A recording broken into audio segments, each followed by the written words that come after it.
প্রিয় শিক্ষার্থী বন্ধুরা, আসসালামু আলাইকুম ওয়া রাহমাতুল্লাহ। এনএসএন একাডেমির পক্ষ থেকে তোমাদেরকে জানাই অভিনন্দন।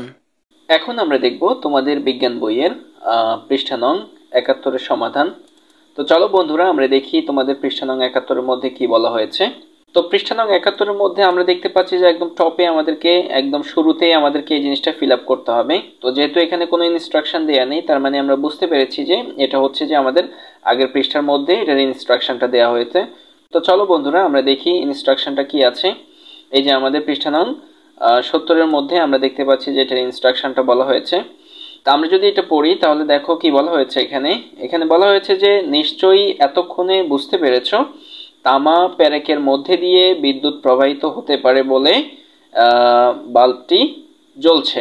অন্যগুলোর মধ্যে দিয়ে বিদ্যুৎ যেতে পারেনি বলে বাল্বটি জ্বলেনি। তাহলে নিশ্চয়ই এটাও বলতে পারবে কেন বৈদ্যুতিক তার বা যন্ত্রাংশে তামার তারের উপর প্লাস্টিক বা রাবারের আস্তরণ দেওয়া থাকে। ঝটপট নিচে লিখে ফেলো। আচ্ছা, তার মানে আমরা হচ্ছে যে আমাদের ৭০ পৃষ্ঠার মধ্যে যে পরীক্ষণটি চালিয়েছি এটার মাধ্যমে আমরা বুঝতে পেরেছি যে আসলে তামা এবং হচ্ছে যে প্যারকের মধ্য দিয়ে হচ্ছে যে বিদ্যুৎটা প্রবাহিত হতে পারে। আর হচ্ছে যে সেই প্রেক্ষিতে তারা আমাদেরকে বলেছে যে কেন বৈদ্যুতিক তার বা যন্ত্রাংশে তামার তারের উপর প্লাস্টিক বা হচ্ছে যে রাবারের আস্তরণ দেওয়া থাকে। তো আমরা নর্মালি যেটা বুঝতে পেরেছি সেটা হচ্ছে যে আমরা জানি যে বৈদ্যুতিক তার এবং যন্ত্রাংশে তামার তারের উপর হচ্ছে যে প্লাস্টিক বা হচ্ছে রাবারের আস্তরণ দেওয়া হয়। মূলত হচ্ছে যে যেহেতু তামার তারের মধ্যে দিয়ে হচ্ছে যে বিদ্যুৎটা প্রবাহিত হয়, তো সেই জন্য হচ্ছে যে এটার উপরে হচ্ছে প্লাস্টিক বা রাবারের আস্তরণ দেওয়া হয়, যেন হচ্ছে যে আমরা এটা স্পর্শ করলেও যেন হচ্ছে যে আমাদেরকে বিদ্যুতে শক না করে। কারণ হচ্ছে যে এই প্লাস্টিক এবং রাবারের উপর দিয়ে আসলে হচ্ছে যে বিদ্যুৎটা প্রবাহিত হয় না, বিধায় আমাদের কাছ পর্যন্ত বিদ্যুৎটা পৌঁছাবে না। তো চলো বন্ধুরা, আমরা হচ্ছে যে এটা আমাদের আনসার সেকশনে খুবই সুন্দরভাবে তোমাদের জন্য এটা সাজিয়ে রেখেছি। এখন আমরা তোমাদেরকে নিয়ে যাব আমাদের আনসার সেকশনে। আর সেখানে যাওয়ার আগে তোমাদেরকে বলে নিচ্ছি, যদি আমাদের ক্লাসগুলো তোমাদের কোনো উপকারে আসে বা তোমাদের ভালো লাগে, তাহলে হচ্ছে যে তোমরা তোমাদের কৃতজ্ঞতা বোধ থেকে অবশ্যই আমাদের ভিডিওটিতে একটি লাইক দিতে পারো এবং হচ্ছে যে আমাদের চ্যানেলটি সাবস্ক্রাইব করে আমাদের সঙ্গে থাকতে পারো। তোমাদের সবাইকে অসংখ্য ধন্যবাদ। এই হচ্ছে আমাদের ষষ্ঠ শ্রেণীর বিজ্ঞান বই ৭১ পৃষ্ঠার সমাধান। তো প্রিয় বন্ধুরা, আমরা হচ্ছে যে উত্তরটি এভাবে সাজিয়েছি। তো প্রথমত আমরা এটাকে এভাবে দিয়েছি যে বৈদ্যুতিক তার বা যন্ত্রাংশে তামার তার খোলা অবস্থায় থাকলে, বৈদ্যুতিক তার বা যন্ত্রাংশে তামার তার খোলা অবস্থায় থাকলে বৈদ্যুতিক দুর্ঘটনার আশঙ্কা থাকে। এ ধরনের দুর্ঘটনা এড়ানোর জন্য বিদ্যুৎ অপরিবাহী পদার্থ প্লাস্টিক বা রাবারের আস্তরণ দেয়া থাকে। মানে হচ্ছে যে এই ধরনের দুর্ঘটনাগুলো এড়ানোর জন্য হচ্ছে যে বিদ্যুৎ অপরিবাহী মানে হচ্ছে যে এইসব জিনিসগুলোর মাধ্যমে বিদ্যুৎ প্রবাহিত হয় না, সেই জন্য হচ্ছে যে প্লাস্টিক বা হচ্ছে রাবারের আস্তরণ দিয়ে মানে হচ্ছে যে এই তামার তারগুলোকে ঢেকে দেওয়া হয়, কাভার্ড করে দেওয়া হয়। ফলে হচ্ছে কি হয়, ফলে বৈদ্যুতিক দুর্ঘটনা থেকে রক্ষা পাওয়া যায়। তো আমরা খুবই সুন্দরভাবে অল্প কথার মধ্যে তোমাদের জন্য এই উত্তরটি এভাবে সাজিয়ে রেখেছি। তোমরা চাইলে তোমাদের মতো করে আরো এটা বিশদভাবে আরো তোমরা লিখতে পারো, কোনো অসুবিধা নেই। এরপরে আমরা এখানে দেখতে পাচ্ছি যে এখানে বলা হয়েছে ধাতু ও অধাতু সমূহের অনেকগুলো বৈশিষ্ট্য তোমরা ইতোমধ্যেই জেনে গেছো। এখন তোমরা এগুলোকে আলাদাও করতে পারো, কিন্তু ধাতু ও অধাতুকে বল প্রয়োগ করলে এদের কি কোনো পরিবর্তন হয়? চলো আরেকটা পরীক্ষণ করে দেখা যাক। এখন হচ্ছে যে আমরা আরেকটা পরীক্ষণ করব। তো এখানে প্রথমত হচ্ছে যে প্রয়োজনীয় সামগ্রী দিয়েছে, কি কি জিনিস আমাদের লাগবে।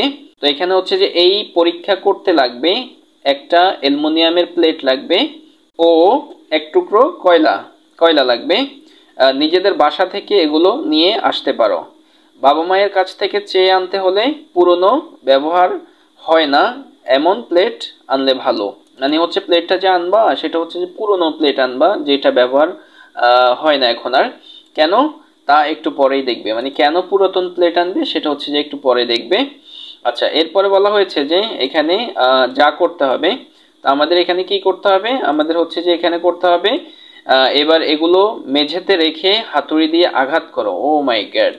আচ্ছা, দেখো তো কোনো পরিবর্তন হয় কিনা তা নিচের চকে লেখো। আচ্ছা, মানে হচ্ছে যে এই প্লেটটাকে হচ্ছে যে মেঝেতে রেখে হাতুড়ি দিয়ে আঘাত করতে হবে।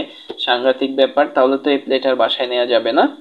তো এখানে কি বলা হয়েছে, এখানে উপকরণ দিয়েছে, আর হচ্ছে যে ঝনঝন করে কিনা সেটা লিখতে হবে, ভেঙে টুকরা টুকরা হয়ে যায় কিনা সেটা লিখতে হবে। তারপর হচ্ছে সহজে ভাঙে নাকি ভঙ্গুর, এই জিনিসটা লিখতে হবে। সো প্রিয় বন্ধুরা, এরপরে এখানে শেষে বলা হয়েছে যে এখন বুঝতে পারছো পুরনো প্লেট আনার কথা কেন বলা হয়েছিল। নতুন প্লেট হাতুড়ি পেটা করে বাঁকা তেড়া করে বাসায় নিয়ে গেলে কি এক বিপদ হতো বলো তো। ও মাই গড, তাহলে হচ্ছে যে সবাইকে বাসায় গেলে রোস্ট করবে, এটা হবে আর কি। আচ্ছা যাক, তো প্রিয় বন্ধুরা, আমরা হচ্ছে যে এটা আমাদের আনসার সেকশনে খুবই সুন্দরভাবে তোমাদের জন্য সাজিয়ে রেখেছি। এখন আমরা তোমাদেরকে আমাদের আনসার সেকশনে নিয়ে যাব। আর সেখানে যাওয়ার আগে বলে নিচ্ছি, যদি তো আমাদের ক্লাসগুলো তোমাদের ভালো লাগে প্লিজ আমাদের ভিডিওতে একটি লাইক দাও এবং হচ্ছে যে আমাদের চ্যানেলটি সাবস্ক্রাইব করো। এই হচ্ছে যে আমাদের 71 পৃষ্ঠার পরের সমাধানটুকু। তো এইটা হচ্ছে যে আমরা প্রথমত এভাবে দিয়েছি যে হচ্ছে যে অ্যালুমিনিয়ামের প্লেট, এখানে হচ্ছে যে বলছে কি ঝনঝন করে কিনা। তো অ্যালুমিনিয়ামের প্লেটটা কি করে, হাতুড়ি দিয়ে আঘাত করলে এটা ঝনঝন করে। তারপর হচ্ছে যে ভেঙে টুকরো টুকরো হয়ে যায় কিনা, এটা হচ্ছে যে টুকরো টুকরো হয়ে যায় না, আসলে ভেঙে টুকরো টুকরো হয়ে যায় না। তারপর হচ্ছে যে কি হয়, এটা হচ্ছে যে ইয়ে হয়ে যায় আর কি, ট্যাম ট্যাম ধরে যায়। তারপর হচ্ছে যে সহজে ভাঙে না নাকি ভঙ্গুর। আচ্ছা, এটা হচ্ছে সহজে ভাঙে না। আচ্ছা, এরপরে হচ্ছে যে কয়লার টুকরা, কয়লার টুকরা যেটি আমরা আনছি এটি কি হয়েছে, এটি হচ্ছে যে হাতুড়ি দিয়ে আঘাত করলে এটি হচ্ছে যে ঝনঝন করে না, কিন্তু হচ্ছে যে এটি কি হয়, ভেঙে টুকরো টুকরো হয়ে যায়, আর এটি হচ্ছে যে ভঙ্গুর। তো এখানে বলা হয়েছে আর কি কোনোভাবে ধাতু অধাতুর আকার পরিবর্তন করা যেতে পারে বলে মনে হয়। সো প্রিয় বন্ধুরা, এই ছিল আমাদের 71 পৃষ্ঠার সমাধান। আশা করি তোমরা আমাদের সঙ্গে থেকে মোটামুটি 71 পৃষ্ঠার সমাধানটি বুঝতে পেরেছো। আর আমাদের সঙ্গে থাকার জন্য তোমাদেরকে অসংখ্য ধন্যবাদ।